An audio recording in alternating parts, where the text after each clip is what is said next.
కదా జగన్మోహన్ రెడ్డి వచ్చింది కానీ లేకపోతే హరీష్ రావు నిన్న మాట్లాడాడు. బీఆర్ఎస్ వాళ్ళేమో 1000 రోజుల దగా అనే పేరుతో 1000 రోజులు అయింది ప్రభుత్వం వచ్చి, 1000 రోజులను లెక్కేసి సెప్టెంబర్ నుంచి ఒక ఉద్యమం ప్రారంభించాలని వాళ్ళు చూస్తున్నారు.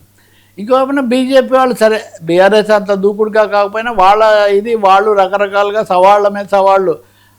కిషన్ రెడ్డిని తీసుకుంటే 22A మీద సిబిఐతో దర్యాప్తు జరిపించాలని ఆయన అడుగుతున్నారు. సిబిఐ వాళ్ళదే, నిజంగా అంత జరిగింది ఏదైనా ఉంది అంటే వాళ్ళు దర్యాప్తు జరిపించవచ్చు. అది కూడా ఇప్పుడు మాట్లాడుతున్నారు. మరి అది ఏం మాట్లాడుతున్నారు?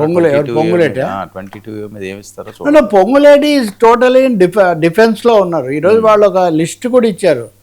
ఇప్పుడు ఏదో మేము సరిదిద్దుతాము, పెద్ద సమస్య లేదు, అధికారులది పొరపాటు అన్న దశ నుంచి క్షమాపణలు, ఒక మంత్రి ఒక ప్రభుత్వం ఒక అంశం మీద 1కి 10 సార్లు క్షమాపణలు చెప్తున్నారంటే తప్పకుండా ఆత్మరక్షణ స్థితిలో డిఫెన్స్లో పడినట్లు లెక్క కదా.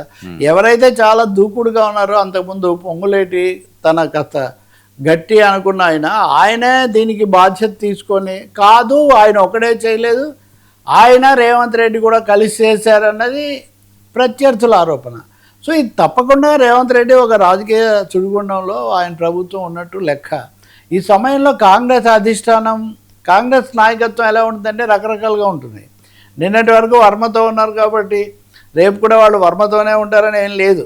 ఇంకేమో పార్టీకి మొదటికే ఇదైంది, మార్చి చూద్దాం, ఎక్స్పెరిమెంట్ చేద్దాం అనుకుంటే వాళ్ళు ఒక విధంగా వ్యవహరిస్తారు.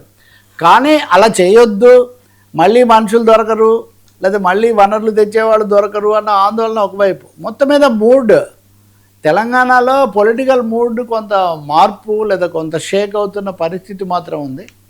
ఇప్పుడు everything depends on what Revanth Reddy ఈ సమయంలో సంయమనంతో ఒక విధంగా ధీమాగా నిలకడగా వ్యవహరించగలుగుతారా?